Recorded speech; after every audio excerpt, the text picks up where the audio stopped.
R. Lolor. R. Lolor, alternativamente conhecido como Senhor da Luz, é uma divindade amplamente adorada no continente de Essos. O Senhor da Luz foi descrito como um deus do fogo e seu clero sacerdotes do fogo, já que sua adoração gira em torno do fogo e da luz. Ele também é conhecido como Deus Vermelho, o coração de fogo e o Deus da chama e da sombra. A fé do Senhor da Luz é a religião majoritária em várias das cidades livres, principalmente Braavos, MYR, Lige Volantis, e se estende até Achai no leste distante. A adoração ao Senhor da Luz é quase inédita em Westeros. Crenças. A religião do Senhor da Luz é centrada na crença na existência de duas divindades, nas palavras de Melisandre, um Deus de luz, amor e alegria, e um Deus das trevas, do mal e do medo, eternamente em guerra. R. Lolor é o Deus do fogo, que fornece luz, calor e vida, e luta contra a escuridão, o frio e a morte, representado por uma divindade oposta, o grande outro. Devido à visão de mundo dualista desta religião, seus seguidores mais fanáticos acreditam que o Senhor da Luz é o único Deus verdadeiro, e todos os outros deuses de outras religiões, os deuses antigos da floresta, o Deus de sete faces, o Deus afogado, etc., são demônios e falsos ídolos que devem ser derrubados e queimados. A adoração do Senhor da Luz envolve a idolatria do fogo e da luz. As sombras também são importantes, pois são criadas pela luz. A religião é muito focada na profecia, e em visões estáticas que são recebidas através da comunhão com as chamas. Melisandre afirma receber visões sobre o futuro do Senhor da Luz olhando para o fogo. Ao contrário das religiões dos deuses antigos do norte ou do deus afogado das Ilhas de Ferro, a fé do Senhor da Luz possui vários textos sagrados, semelhantes à fé dos sete. Enquanto a fé dos sete acredita em 7 céus e 7 infernos, esta religião afirma que o mundo atual em que todos vivem agora é considerado inferno, o único inferno, mas o Senhor da Luz salvará seus fiéis adeptos deste trevas. Os seguidores do Senhor da Luz também acreditam na vinda de um guerreiro escolhido para combater a escuridão que se aproxima, o Príncipe Prometido, que foi profetizado para renascer em meio à fumaça e sal, e empunhar a espada Ligubringir. Práticas. A maioria das práticas de adoração ao Senhor da Luz envolve fogo. Isso pode variar de simples fogueiras a alguns casos extremos que defendem o sacrifício de incrédulos por imolação. O símbolo do Senhor da Luz é um coração de fogo. A religião é liderada pelos sacerdotes vermelhos, embora homens e mulheres possam ingressar no sacerdócio. Nos templos do Senhor da Luz, os sacerdotes vermelhos conduzem fogueiras e cantam orações todas as noites, implorando ao Senhor da Luz que traga de volta o amanhecer. A oração comum dos seguidores do Senhor da Luz começa: a noite é escura e cheia de terrores, seguida pela linha de resposta: Senhor, lança tua luz sobre nós. Ao interagir uns com os outros, os sacerdotes vermelhos tendem a falar alto valeriano e se cumprimentar com a troca valeriana tradicional Valar Morghulis, Valar Dohaeris, embora isso provavelmente tenha mais a ver com o histórico cultural da maioria dos sacerdotes vermelhos do que com a própria religião. História: Game of Thrones, Temporada 1. O sacerdote vermelho Thoros era um membro proeminente da corte do rei Robert Baratheon antes da morte de Robert.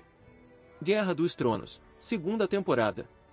Melisandre, uma sacerdotisa vermelha do Senhor da Luz, instalou-se na corte de Pedra do Dragão e conquistou a confiança do rei Santanis Baratheon. Sob sua influência, Santanis se converteu à religião do Senhor da Luz. Ela acredita que Santanis é o servo escolhido do Senhor da Luz que destruirá seus inimigos com a espada flamejante Ligubringir. Ela também conquista muitos convertidos entre a família de Santanis, incluindo Matus Seavort, embora seu pai Davos permaneça cético. Santanis também tomou o coração flamejante, o símbolo do Senhor da Luz, como parte de seu sigilo pessoal.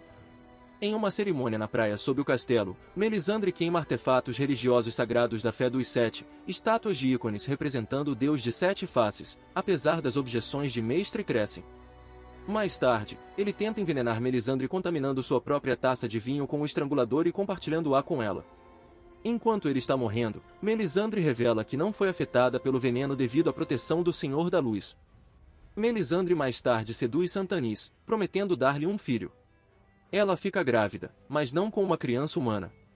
Após a negociação fracassada com Renly, ela dá à luz uma monstruosa criatura das sombras nas cavernas abaixo do acampamento de Renly. Quite também é uma seguidora do Deus Vermelho, embora ela não pareça ser uma sacerdotisa vermelha. Jaqen H'ghar, um homem sem rosto, refere-se ao Deus Vermelho como um aspecto do Deus da Morte. Ele diz a Arya que ela roubou 3 mortes do Deus Vermelho, ele mesmo, Horj e Biter, provavelmente porque ela o salvou de uma morte pelo fogo. No entanto, nenhum dos assassinatos realizados a partir de então foi feito por fogo, deixando as razões de Jaqen para nomear o Deus Vermelho obscuras, embora possa se referir ao sangue derramado frequentemente em assassinatos. Game of Thrones, Temporada 3. Beric Dondarrion, junto com os membros da Irmandade Sem Bandeiras, se converteu à religião do Senhor da Luz. Dondarrion morreu 6 vezes desde que foi enviado para lutar contra Gregor Clegane, e todas as vezes, Thoros o trouxe de volta orando ao Senhor da Luz. Melisandre revela que Thoros de MYR foi enviado pela primeira vez aos 7 reinos para converter Robert à religião do Senhor da Luz. Thoros admite que falhou, sem pedir desculpas. Célise Baratheon revela-se uma seguidora fanática do Senhor da Luz, a ponto de se orgulhar e se alegrar com a infidelidade de seu marido para com Melisandre, pois foi feita a serviço de seu Deus. Game of Thrones, Temporada 4. Melisandre sacrifica 3 membros da casa de Santanis por sua recusa inflexível em derrubar seus ídolos dos 7, Axel Floren entre eles. Apesar de ser seu irmão, a rainha Célise assiste ao sacrifício com prazer estático, convencida de que viu suas almas emergirem das fogueiras e serem levadas pelo Senhor da Luz. Mais tarde, Melisandre instrui a filha de Santanis e Célise, Shireen, sobre sua religião, já que Célise acredita que a criança é muito teimosa e teme por sua alma. Melisandre garante a Shireen que seu tio Axel está em um lugar melhor agora, embora a criança não esteja convencida, então a Mulher Vermelha diz a ela que a fé dos 7 e a estrela de 7 pontas é apenas uma fábula, existem apenas 2 deuses, eternamente em guerra, um deus da luz, amor e alegria, Lolor, e um deus das trevas, do mal e do medo. Shireen pergunta se existem 7 céus e 7 infernos, e Melisandre afirma que existe apenas um inferno, aquele em que eles estão vivendo ali mesmo, a vida antes da morte.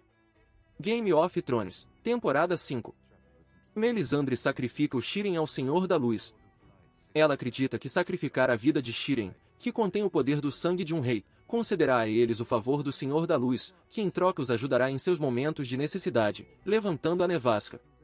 Este ato inicialmente parece funcionar a seu favor, já que no dia seguinte a temperatura sobe e a neve derrete o suficiente para que o exército de Santanis possa marchar para Winterfell como planejado. No entanto, é descoberto que metade de suas forças desertou durante a noite e Célise, que mudou de ideia quando sua filha estava sendo sacrificada e tentou impedir, ao contrário de antes, quando seu irmão estava sendo sacrificado, desde então se enforcou. Atordoado por esses acontecimentos, Melisandre foge de volta para Castle Black enquanto Santanis segue em direção a Winterfell, onde é finalmente derrotado em batalha. Game of Thrones, Temporada 6. Depois de retornar a Castle Black, Melisandre abandona seu glamour em um momento de privacidade, revelando sua verdadeira forma como uma mulher velha e murcha. Mais tarde, por insistência de Davos, ela reza para que Jon Snow seja trazido de volta à vida. Ela fica surpresa ao ver que ele foi trazido de volta e tenta interrogá-lo sobre o que viu. Melisandre agora acredita que Jon, não Santanis, é o príncipe que foi prometido. Tyrion marca um encontro com Kinvara, alta sacerdotisa do Templo Vermelho de Volantis e possivelmente um dos mais altos clérigos de Lolor. Ela acredita firmemente que Daenerys Targaryen é o príncipe que foi prometido. Varys é mais cético, desconfiando de qualquer praticante de magia, e aponta que Melisandre já havia declarado Santanis Baratheon como o príncipe, apenas para ele ser derrotado 2 vezes. Kinvara diz que, embora o Senhor da Luz tenha um plano, os humanos que o seguem ocasionalmente cometem erros. Kinvara então garante a Tyrion que enviará os pregadores e sacerdotes mais adequados para a tarefa em mãos. Na véspera da Batalha dos Bastardos, Jon pede a Melisandre que não o traga de volta caso ele morra novamente. Melisandre afirma que o Senhor da Luz é quem o trouxe de volta e que ela é apenas um canal para sua vontade. Assim, ela deixa claro que quer pelo menos tentar, mas aceitará se o Senhor quiser trazer Jon de volta uma vez. Game of Thrones, Temporada 7. Thoros prova o poder de Lolor, ou pelo menos a existência de visões mágicas, para o cão de caça quando ele testemunha uma visão em chamas, da muralha, e as Tvash by the Sea dos Vigds. Durante a caçada ao Vigd, Sandor vê uma montanha à distância que ele afirma ser a mesma que viu dentro das chamas. Eventualmente, eles são atacados por um urso da neve Vigd e Thoros é ferido. Embora seu ferimento seja cauterizado, ele morre mais tarde durante a noite gelada, enquanto o grupo de homens busca refúgio no centro de um lago congelado, cercado pelo exército dos mortos do Rei da Noite. Com Thoros já falecido, Beric agora está ciente de que, se ele morrer novamente, não haverá sacerdote para trazê-lo de volta à vida. Game of Thrones, Temporada 8. Melisandre reza para Lolor em Alto Valeriano para ajudar Winterfell na Batalha de Winterfell. Após a primeira oração, os araques da cavalaria Dothraki pegam fogo e, após a segunda, a trincheira ao redor de Winterfell é acesa. Após a batalha, Davos pondera sobre o Senhor da Luz com Tyrion, expressando sua frustração com a forma como o Senhor aparentemente se fudeu depois de derrotar os caminhantes brancos para ele. Tyrion diz a Davos que provavelmente seria melhor não pensar muito no assunto.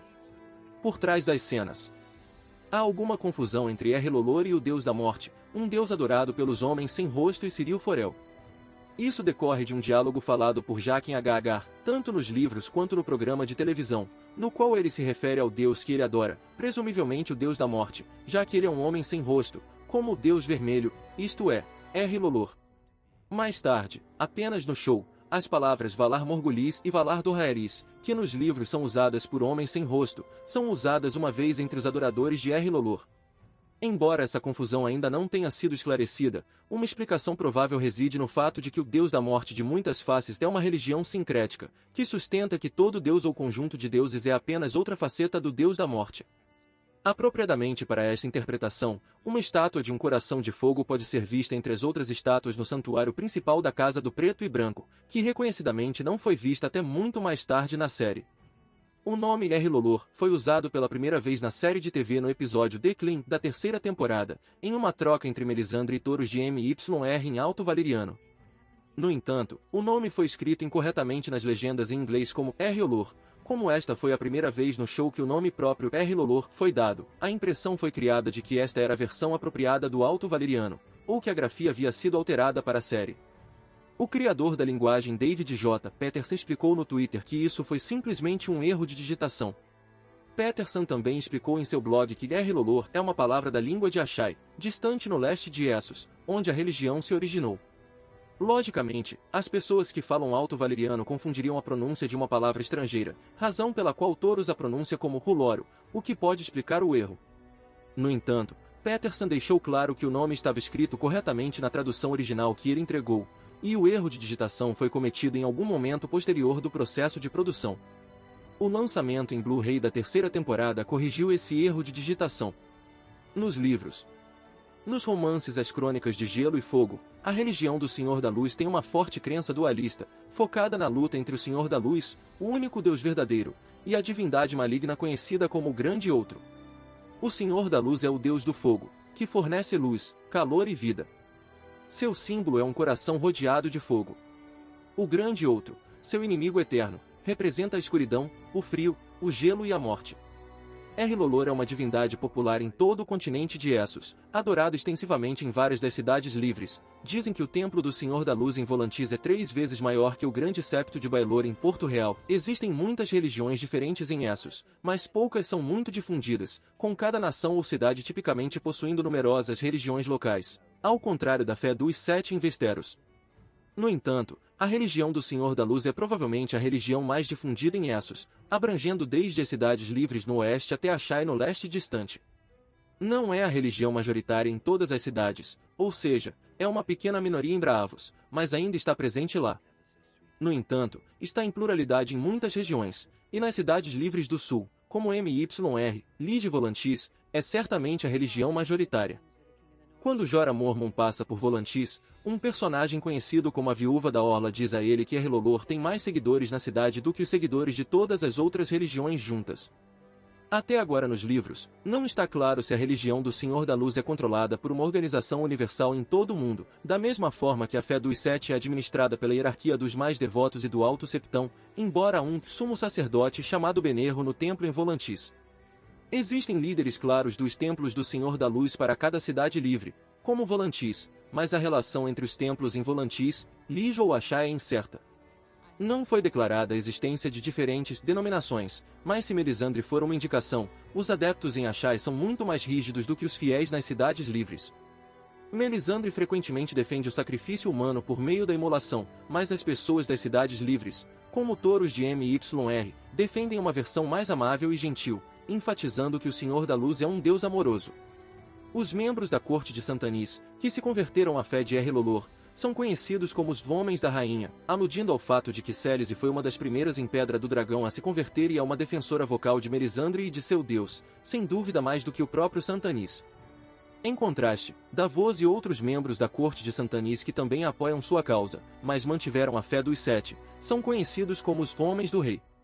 Após a Batalha de Blackwater, muitos daqueles que se converteram a Lolor, nobres e plebeus, renunciaram ao novo deus e retornaram aos deuses que conheceram por toda a vida, imaginando que Lolor deve ser um deus fraco para deixar seus seguidores serem perseguidos por um anão e um homem morto. Além da corte de Santanis e nas fileiras da Irmandade Sem Bandeiras, a religião de Lolor está presente em Dorne. Vários templos vermelhos existem na península, mas sua influência não foi descrita nos romances até agora. De acordo com George R.R. Martin, a religião Lolor é fortemente influenciada pelas religiões da vida real do zoroastrismo e do catarismo. O elemento central que toma emprestado é que é uma religião deísta. Existe um Deus verdadeiro, bom, travado em combate eterno com uma divindade maligna. Como parte desse dualismo, Lolor, que incorpora luz, fogo e calor, se opõe no nível das forças primordiais pelo grande outro que incorpora frio e escuridão. O zoroastrismo também pode ter influenciado vários sistemas de crenças dualistas posteriores, como o gnosticismo, o maniqueísmo e o catarismo, com os quais a religião de Lolor também se assemelha em alguns aspectos. Por exemplo, na crença gnóstica, o mundo material foi feito por uma divindade demoníaca conhecida como Demiurgo, que prendeu as almas imateriais dos humanos no mundo físico, enquanto o verdadeiro Deus está tentando libertar as almas humanas do mau mundo físico. Da mesma forma, na série de TV Melisandre explicou a Shirin que na religião do Senhor da Luz, o mundo atual dos vivos é essencialmente inferno, e o Senhor da Luz está tentando libertar seus fiéis seguidores disso. O demiurgo gnóstico é descrito na Pistis Sophia como um ser de chama e sombra. Isso, no entanto, o coloca em desacordo com a suposta fé zoroastriana, que enfatiza a falta de dualismo entre a fisicalidade e a espiritualidade a ponto de negar o ascetismo. Além disso, a fé de Lolor parece descartar o livre-arbítrio, alegando que toda a humanidade é escrava do Senhor da Luz, enquanto o livre-arbítrio é um dos princípios mais importantes da prática zoroastriana. O nome próprio da divindade é Lolor, embora ele também seja chamado de Senhor da Luz ou Lolor Vermelho. Lolor pode ser simplesmente a palavra para Senhor da Luz na língua de Ashai. Quanto à forma como Lolor é pronunciado, no terceiro romance, A Tormenta de Espadas, Davos a certa altura reclama com Santanis que alguns de seus seguidores se sentem desconfortáveis com uma religião tão estrangeira, e diz de Lolor que o muito nome soa estranho nas línguas de Westeros e de...